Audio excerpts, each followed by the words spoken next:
कहानी की शुरुआत होती है एक विशालकाय मॉन्स्टर से जिसका सीधा नाम है कॉन्ग। सुबह होती है, कॉन्ग अपनी नींद से उठता है और सीधे नहाने के लिए झरने के नीचे चला जाता है। सब कुछ शांत लग रहा था, लेकिन तभी कॉन्ग को कुछ अजीब महसूस होता है। उसे अपने आस पास कुछ गड़बड़ लगती है। गुस्से में आकर वो सीधे एक पूरे पेड़ को जड़ से उखाड़ देता है, उसकी टहनियों को तोड़ता है और देखते ही देखते अपने लिए एक बेहद नुकीला और खतरनाक भाला तैयार कर लेता है। तभी वहाँ एंट्री होती है जिया नाम की एक छोटी बच्ची की। जिया कोई आम लड़की नहीं है, वो कॉन्ग की सबसे अच्छी दोस्त है। जिया कॉन्ग के पास जाती है और उसे शांत करने की कोशिश करती है, लेकिन कॉन्ग का गुस्सा 7वें आसमान पर था। वो उस भारी भरकम भाले को पूरी ताकत से आसमान की तरफ फेंकता है। वो भाला हवा में उड़ते हुए अचानक एक रहस्यमयी अदृश्य दीवार से जा टकराता है। यह देखकर कॉन्ग का गुस्सा और ज्यादा बढ़ जाता है।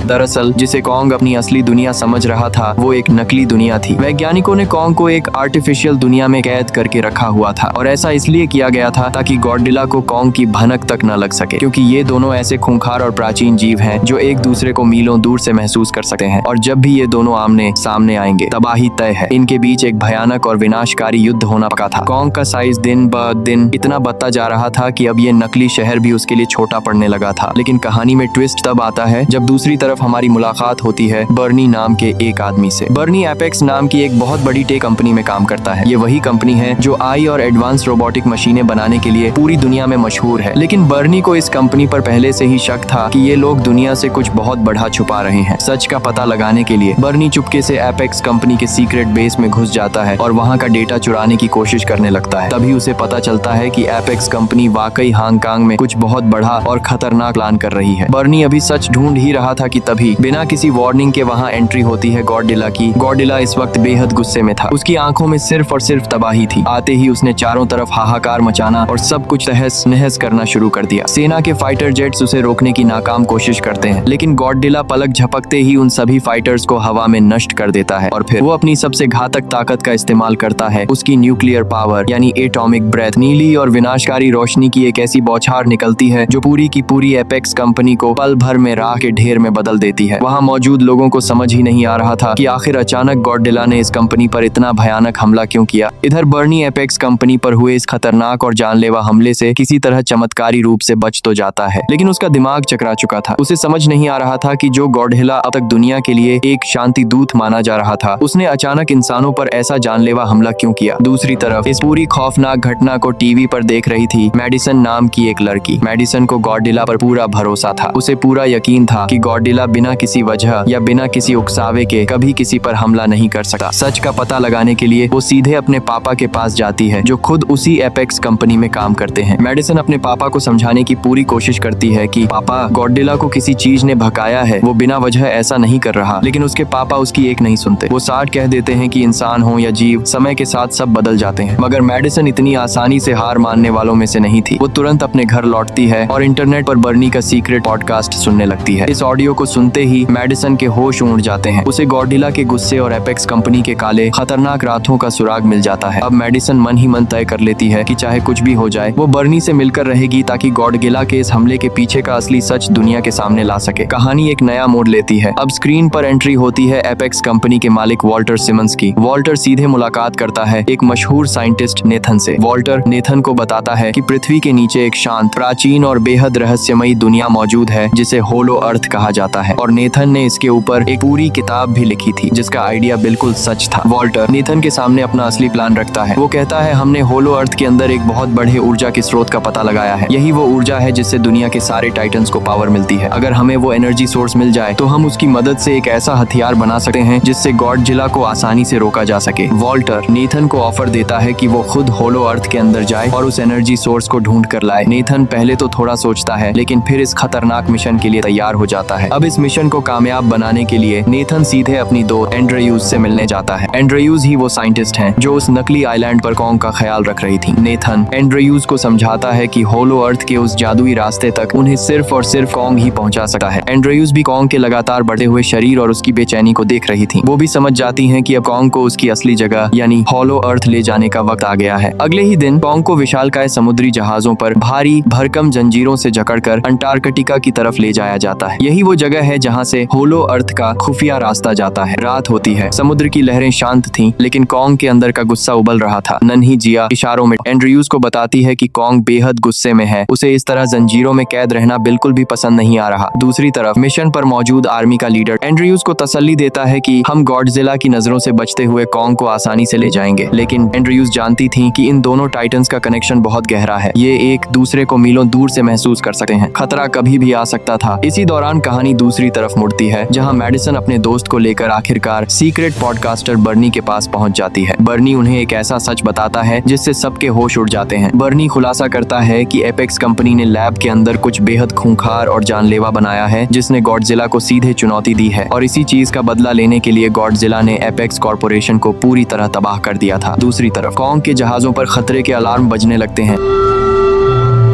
जिया का दिल बैठ जाता है। वो कांपते हुए कहती है, गॉडजिला आ रहा है। सब जानते थे कि अब तबाही को रोका नहीं जा सकता। पानी को चीरता हुआ, सुनामी लाता हुआ गॉडजिला जहाजों को खिलौनों की तरह तोड़ते हुए सीधे कॉन्ग की तरफ बढ़ता है। कॉन्ग अभी भी लोहे की भारी जंजीरों में जकड़ा हुआ था। गॉडजिला आर्मी के हेलीकॉप्टरों और जहाजों को तबाह करते हुए कॉन्ग के बिल्कुल करीब पहुंच जाता है। कॉन्ग बेबसी से उन जंजीरों को तोड़ने की पूरी कोशिश करता है, लेकिन तभी गॉडजिला एक ही झटके में पूरे जहाज को पानी में पलट देता है। जहाज डूबने लगता है और कॉन्ग जंजीरों की वजह से पानी में समाने ही वाला होता है कि तभी जांबाज नेथन पानी में तैरकर तुरंत कॉन्ग की जंजीरों को खोल देता है। आजाद होते ही कॉन्ग फुर्ती से जहाज को वापस सीधा करता है और सब इंसानों की जान बचा लेता है। अब कॉन्ग जहाजों के ऊपर से छलांग लगाते हुए एक बड़े वॉरशिप पर पहुंचता है। गॉडजिला भी पानी से बाहर आता है। दोनों की नजरें मिलती हैं और महायुद्ध शुरू होता है। कॉन्ग अपनी पूरी ताकत से एक फाइटर जेट उठाता है और सीधे गॉडजिला पर दे मारता है, लेकिन गॉडजिला पर इसका कोई असर नहीं होता। दोनों के बीच पानी और जहाज के ऊपर एक भयानक लड़ाई छिड़ जाती है। कॉन्ग अपने जोरदार घूंसों और पूरी ताकत से गॉडजिला को पानी में धकेल देता है, लेकिन समंदर गॉडजिला का इलाका है। जैसे ही गॉडजिला गुस्से में अपनी घातक एटॉमिक ब्रेथ छोड़ने वाला होता है, कॉन्ग समझदारी दिखाते हुए सीधे जहाज से समुद्र में कूद जाता है। मगर गॉडजिला पानी के अंदर और भी ज्यादा खतरनाक था। वो पानी के नीचे कॉन्ग को अपने शिकंजे में दबोच लेता है और उसे गहराई में खींचने लगता है। कॉन्ग का दम घुटने लगा है। कॉन्ग को मरता देख आर्मी तुरंत एक्शन में आती है और पानी के अंदर अंडर वाटर बम छोड़ती है। पानी में एक बहुत बड़ा धमाका होता है।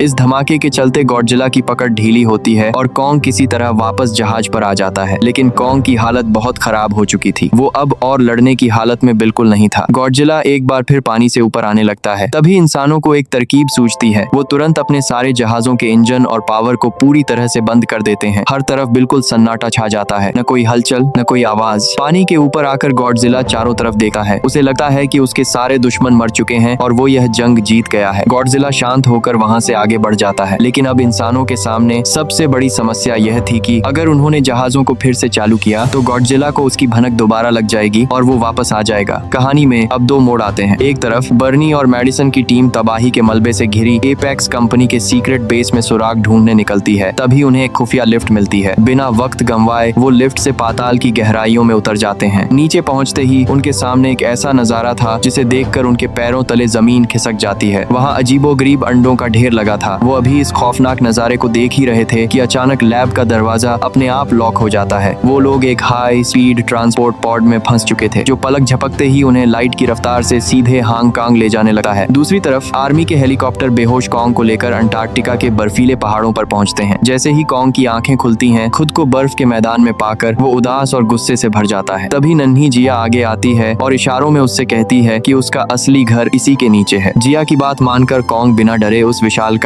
सिंक होल में छलांग लगा देता है। उसके पीछे इंसानों की टीम भी अपने एडवांस हेलीकॉप्टर्स लेकर लाइट की स्पीड से नीचे बढ़ने लगती है और कुछ ही पलों में वो पहुंच जाते हैं होलो अर्थ की जादुई दुनिया में। वहाँ का नजारा बेहद खूबसूरत और अकल्पनीय था। कॉन्ग अपनी इस नई दुनिया में आगे बढ़ ही रहा था कि अचानक आसमान से दो बेहद खतरनाक और विशालकाय उड़ने वाले जीव इंसानों के हेलीकॉप्टर्स पर हमला कर देते हैं। एक जीव सीधे एक हेलीकॉप्टर को दबोच लेता है। कॉन्ग फुर्ती दिखाते हुए हवा में ही उस एक जीव को पकड़ता है और एक ही झटके में उसका काम तमाम कर देता है। तभी दूसरा खूंखार पक्षी गुस्से में पागल होकर कॉन्ग को अपनी पूंछ और पंखों से जकड़ लेता है। कॉन्ग अपनी पूरी ताकत लगाकर उसकी पकड़ से छूटता है और उसके पंखों को बेरहमी से मरोड़ देता है और उस खतरे को हमेशा के लिए खत्म कर आगे बढ़ जाता है। आगे बढ़ते हुए कॉन्ग और एंड्रयूज की टीम एक विशाल गुफा के सामने पहुंचते हैं। कॉन्ग अपनी पूरी ताकत से उस गुफा के भारी दरवाजे को खोलकर सीधे अंदर चला जाता है और वहाँ उसे मिलती है उसके पूर्वजों की जादुई कुल्हाड़ी। यह कोई आम कुल्हाड़ी नहीं थी, इसमें गॉडजिला की ताकत को सोखने की अद्भुत शक्ति सकती थी। इसी दौरान हांगकांग की सीक्रेट लैब में फंसी बर्नी की टीम एक बहुत बड़ी गुफा जैसी जगह में कैद हो जाती है। अचानक चारों तरफ की लाइट्स जलती हैं और उनके सामने आकर खड़ा होता है लोहे का एक दानव मेका गॉडजिला। यह एक रोबोटिक गॉडजिला था जिसे एक पायलट अपने दिमाग से कंट्रोल कर रहा था। दूसरी तरफ कंपनी की मालकिन माया वॉल्टर सिमंस की बेटी होलो अर्थ से चुराई गई जादुई एनर्जी का डेटा सीधे हांगकांग ट्रांसफर कर देती है। इस असीमित ऊर्जा को पाते ही मेका गॉडजिला जिंदा हो उठता है। तभी पिंजरे के पीछे से एक खतरनाक मॉन्स्टर स्कल क्रॉलर बाहर निकलता है, लेकिन मेका गॉडजिला उसे पढ़कर अपनी रीढ़ की हड्डी से निकलने वाली लाल एटॉमिक ब्रेथ छोड़ता है और पल भर में उस मॉन्स्टर को बीच से चीरकर राख कर देता है। इंसानों ने गॉडजिला को रोकने के लिए उससे भी बड़ा विनाशक बना दिया था। होलो अर्थ से आ रही उस अजीब ऊर्जा को गॉडजिला हांगकांग की धरती से ही महसूस कर लेता है। गुस्से से पागल होकर गॉडजिला अपनी एटॉमिक ब्रेथ सीधे जमीन पर मारता है और धरती को चीरते हुए सीधे होलो अर्थ तक एक गहरा गड्ढा बना देता है। वहाँ गुफा के हिलने के कारण कंपनी की मालकिन माया मारी जाती है। कॉन्ग अपनी जादुई कुल्हाड़ी उठाता है और सीधे उस गहरे गड्ढे से होते हुए हांगकांग की धरती पर छलांग लगा देता है। उसके पीछे जिया और बाकी लोग भी ऊपर आ जाते हैं। अब हांगकांग की गगनचुंबी इमारतों के बीच दोनों महाबली गॉडजिला और कॉन्ग एक बार फिर आमने सामने थे। कॉन्ग को देखते ही गॉडजिला भड़क उठता है और दोनों के बीच इतिहास की सबसे भयंकर और विनाशकारी लड़ाई शुरू हो जाती है। गॉडजिला अपनी नीली एटॉमिक ब्रेथ की बौछार करता है, लेकिन कॉन्ग जैसे तैसे खुद को बचाता है। कॉन्ग जानता था कि वो सीधे गॉडजिला को नहीं हरा सका, इसलिए वो अपनी जादुई कुल्हाड़ी हवा में उठाता है और पूरी ताकत से गॉडजिला पर एक जोरदार वार करता है।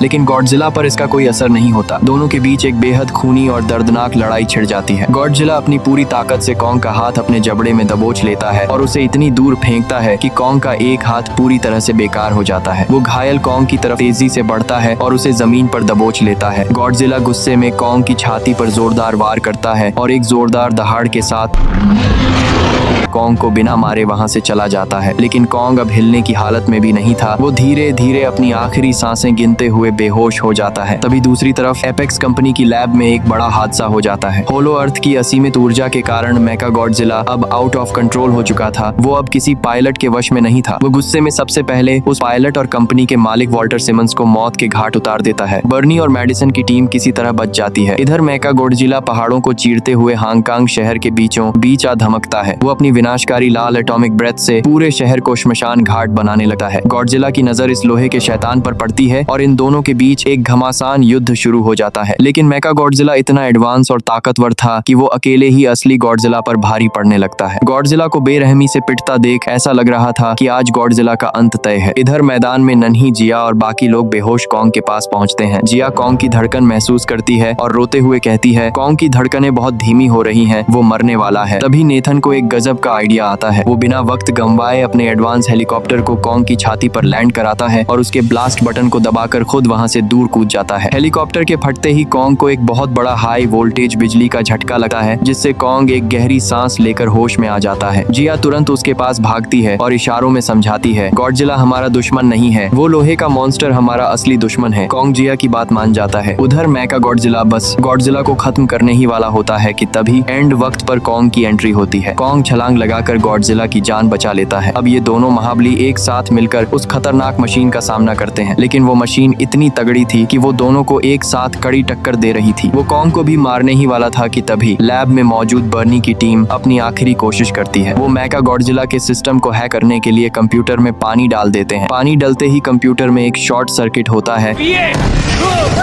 और कुछ पलों के लिए मेका गॉडजिला की रफ्तार एकदम धीमी पड़ जाती है। कॉन्ग को बस इसी मौके का इंतजार था। गॉडजिला अपनी एटॉमिक ब्रेथ से कॉन्ग की कुल्हाड़ी को चार्ज करता है और कॉन्ग उस सुपर चार्ज्ड जादुई कुल्हाड़ी से सीधे मेका गॉडजिला के टुकड़े टुकड़े करना शुरू कर देता है। वो पहले उसके हाथ काटता है और फिर अपनी पूरी ताकत से उसका सिर धड़ से अलग कर देता है। इसी के साथ मेका गॉडजिला का हमेशा के लिए अंत हो जाता है। इस भयानक तबाही के थमने के बाद दोनों टाइटन्स एक दूसरे को देखते हैं। दोनों के बीच की दुश्मनी अब सम्मान में बदल चुकी थी। गॉडजिला शांत होकर गहरे समंदर में लौट जाता है और कॉन्ग वापस अपने असली घर यानी होलो अर्थ की दुनिया में चला जाता है, जहां वो बेहद खुश है। और इसी के साथ इन दो महाबलियों की यह अमेजिंग कहानी यहीं समाप्त होती है। वीडियो देखने के लिए धन्यवाद।